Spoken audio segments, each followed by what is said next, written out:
if you've got a MXUS 3K and you want the back brake and you want it to work and you want hydraulics, this is how to do it. This is the bike upside down, obviously. Now the problems that I've had is, number one, I've got the torque arm inside there. Number two, the brake disc itself being, this is the standard one that was on it, which is 160mm, I think it is. Is it 160? Yeah, that's a 160. When it sits on there, the caliper won't fit because of, literally because of that. Because it touches that. I don't know what they were thinking when they actually designed this, but I mean, you can't see, or can you? That actually raises out about 2mm, which is enough to actually touch the caliper. So what I've had to do is, the first thing was put some shims on the back. As you can see how much shims I've actually had to put on there. So that's, now it's literally right on the edge of the spindle in the middle, which is fine. So that gives you the gap, and also this is a 203mm disc which clears that writing, that letter stamp thing. So I've had to put a 203mm disc on to get the disc, the caliper out far enough to clear that. I've had to move the caliper, sorry, I've had to move the disc out because of clearance again, because the caliper would touch this, because the clear, I mean, it's not very much.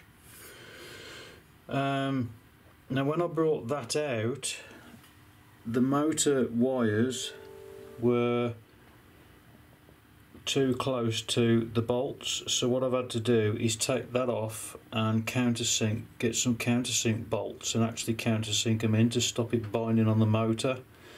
And I've also had to cut a slot out of the torque arm for the motor wires to actually sit in. And now I've got the caliper on there. So that's the, I think it's well, yes, it's the original caliper. I mean, it looks a right mess at the minute. Oh, the other thing I've had to do on this bracket, which is the 203mm adapter bracket, that one there, I've had to cut some, with a Dremel, some pieces out along there and along there, so as that brings the caliper further inwards, further outwards, sorry. And that is borderline, that is the finest tolerance now. I think there's about 0.5mm on there, 0.5mm on the side, and I've got 0.5mm of actual play before it starts binding on here. I don't know if I can show you. You can see, or hopefully you can see, there's 0.5mm, about 0.5mm tolerance in there.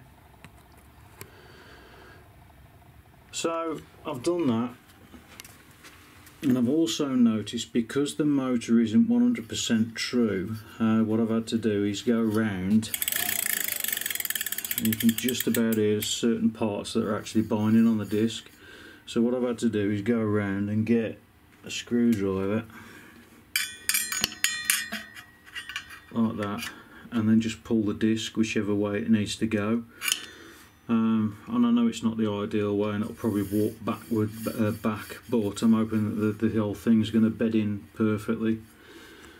So I've now got a rear brake out, and also this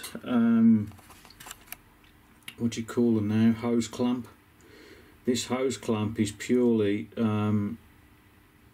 to pull this torque arm in. When I'm accelerating, the torque going, obviously the wheel goes that way, so the torque will be in the opposite direction, and that will actually push against the caliper bracket. It's sitting on, it's actually resting on the caliper bracket in there, which I can't show you. No, I can't show you. So that will stop it when I'm accelerating. That will stop that from moving. It's physically, it can't go any further unless it breaks that caliper off completely. Chances of that are nil. and also when I've got regen braking enabled, that will stop it from coming this way, which the back torque is only minute. So I'm not going to be using the e-brake now.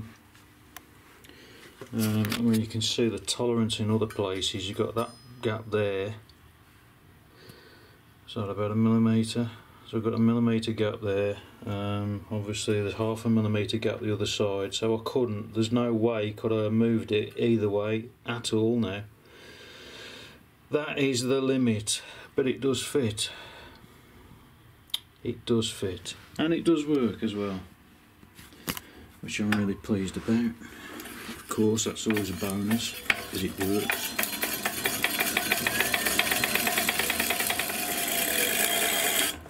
And it works very well.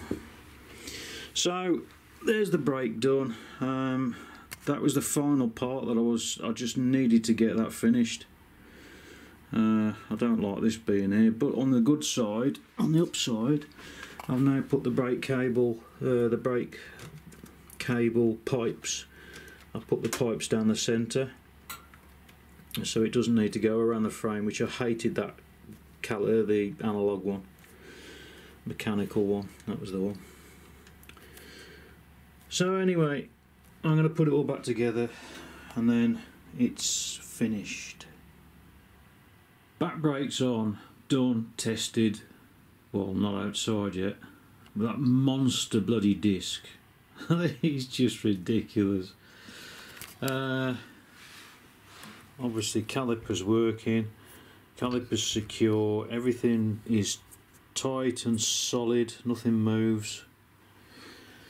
On the front there's another 203mm disc with the original Tektro brakes.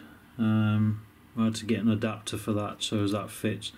Quite literally you just get a post to, is it post to IS or IS to post or something, adapter, and then the disc. I think that was only I think they're only about £6, so you can quite easily adapt it. I will be doing a maiden run, and bollocks to anybody who doesn't like it. I want to do it, so I'll do it. Let's get ready. It's coming! Good morning, ladies and gentlemen, again. It's rather windy today, but I've come out to test the brakes because I've got to slow down a bit, because I've got my new brakes fitted. Bloody hell, it is windy. It's 4 degrees today, so it's a lovely day. Anyway, it's starting to rain as well. Oh, great. I want to talk a bit about power supplies. Now, when I did my original video where I listed that power supply that I'm using, if you have a look on the listing on the, oh god, that's a bloody strong side wind. If you have a look on the Banggood listing, it says 1500 watt. Well, yes it is, but it isn't. And the reason being, shit, that is windy. The reason being is, if you look at Ohm's law and you look at the rating of the power supply, the power itself is, it'll output up to 1500 watts. But you've got the input wattage, sorry, the input ampage. It's hard to talk and bloody write at the same time and stay safe, bloody hell. If you look at the input ampage, it only goes up, I think it's about 20 amps. Now, 99% of power supplies are 12 volts, that we use anyway. So 12 volts, 20 amps equals something like about 140 watts or something like that. I'll put the exact amount below. So if you're thinking about getting one of those power supplies and banging bloody 10 amps through it, no, it ain't going to work. I'm sorry, but it's just not going to work. I realistically, the smaller ones, let's test this back brake. Oh shit, that locks up. Oh, that's a good brake. Bloody hell. So what I use to charge mine is one of the smaller ones, and it's not a trickle charge. I put 1.8 amps. 1.8 amps at 76 volts, I think it is, I put through this thing. And it charges fantastically. Did he just give me a look then?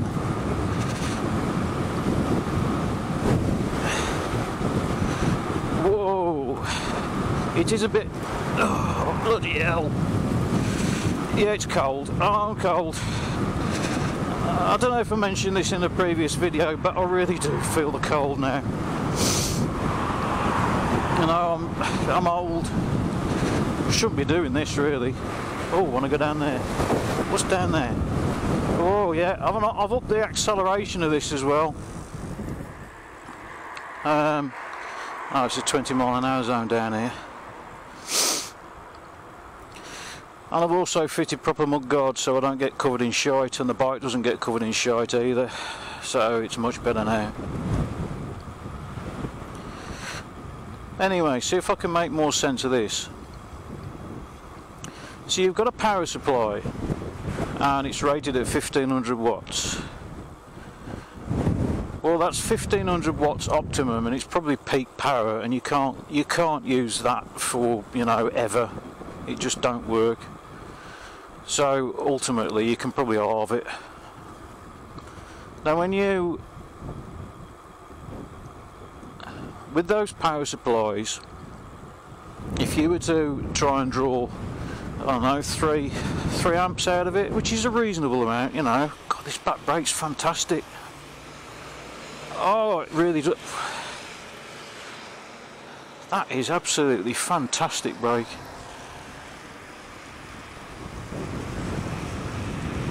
So if you draw 3 amps out of it,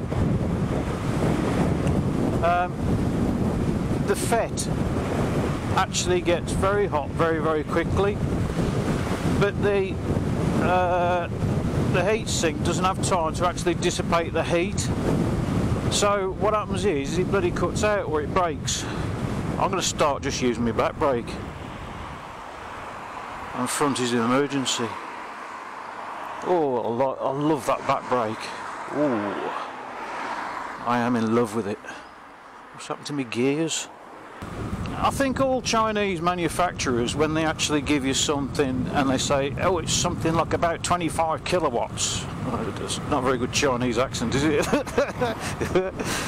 It's something like about 25 kilowatts. You can halve it. Every single time, just halve it. Because there's no way it'll do 25 kilowatts. Alright, love.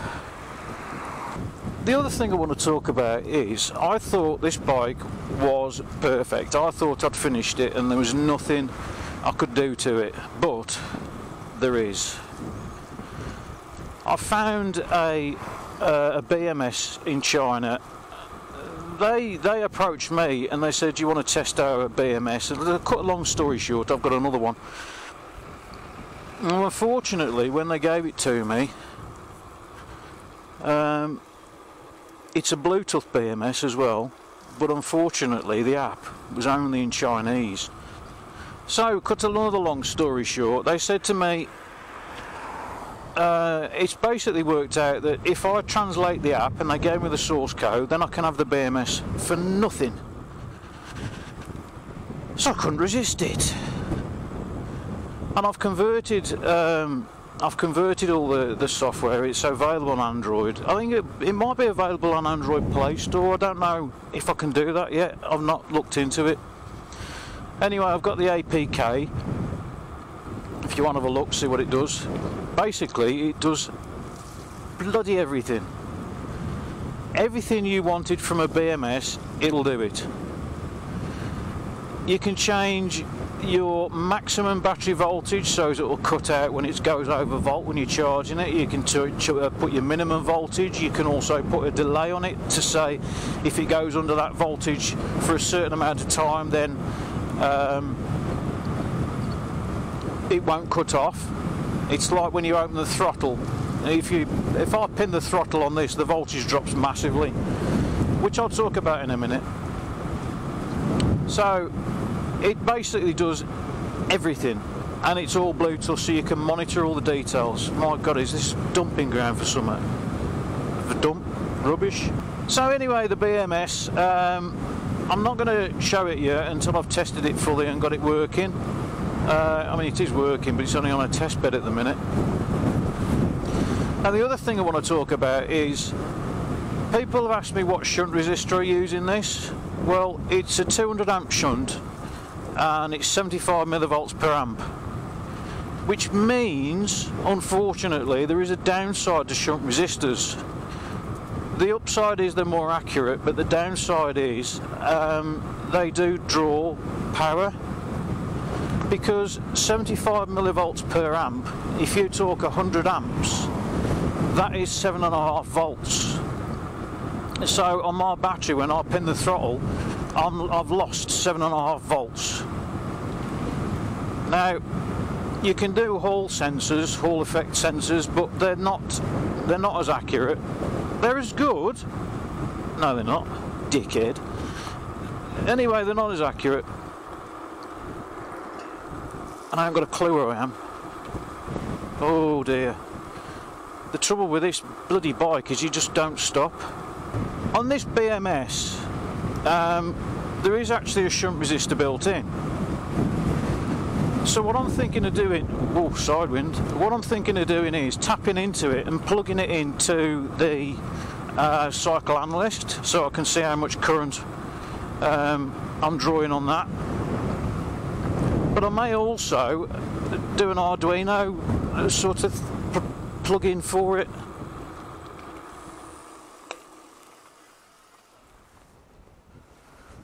That's something you don't see every day.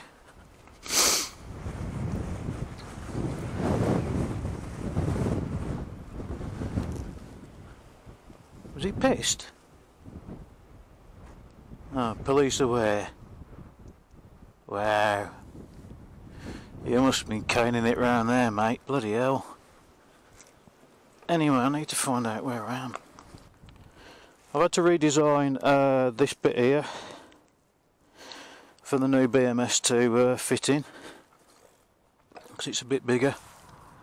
I've got a mirror and I don't use it. Oh dear, that's raw.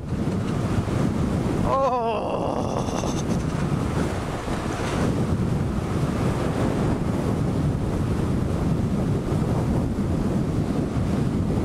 Hope you get your car sorted, mate. Stop drinking and driving.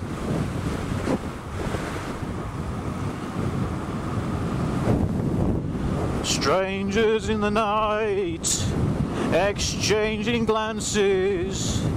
Doobie doobie doo, be doobie doo. Someone told me off for singing. Please don't sing anymore. Bollocks. I'm happy. Billie Jean's not my lover. Did you think Michael Jackson was in the house then? I could have been the second Michael Jackson. Only two things. Number one, I can't sing, and number two, I'm the wrong colour.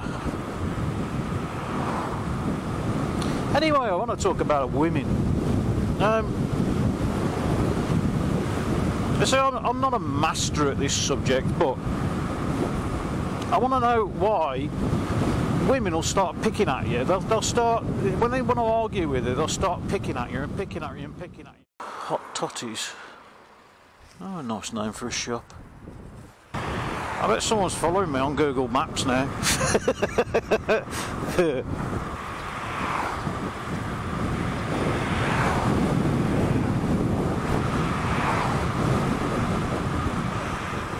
My God, that acceleration never gets old.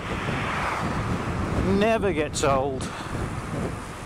I am Pelsall. Bloody hell I am. How did I get here?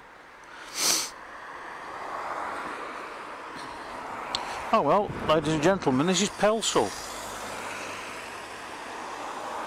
Very nice place.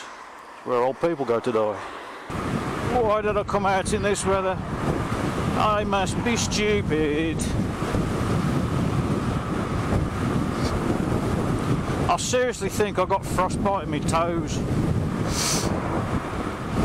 I'm still feeling, but it feels like I've got 8 on each foot. And I should have bought me gloves. Why don't I buy me gloves? Bring me gloves. I've got some fantastic heated gloves and I don't bloody use them. Why? Oh shit, wheel spin.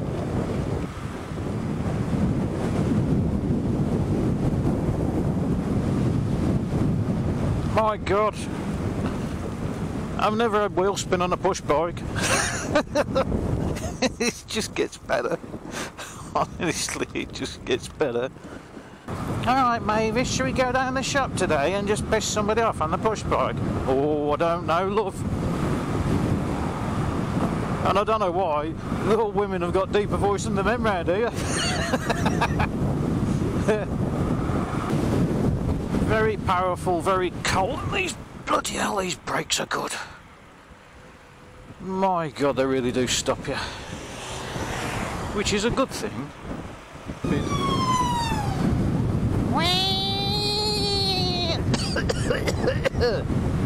I smell cannabis.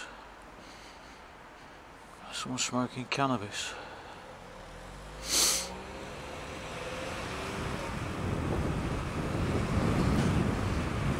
I don't know what it is recently, well not recently, in the last, I don't know, couple of years. It always seems like you're going around somewhere and you can smell cannabis. This is where I spoke to the policeman and I was talking to him about this thing, and he said, so how fast does it go? I said 15 miles an hour.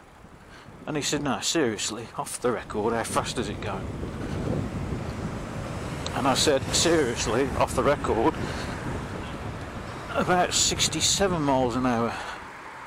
So there was a couple of F's, and, well, I mean, he didn't believe me.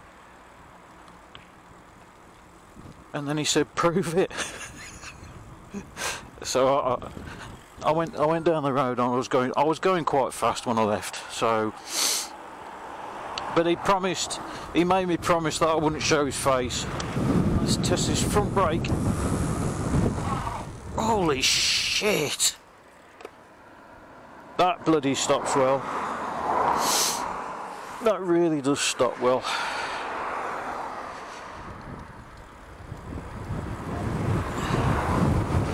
Come on.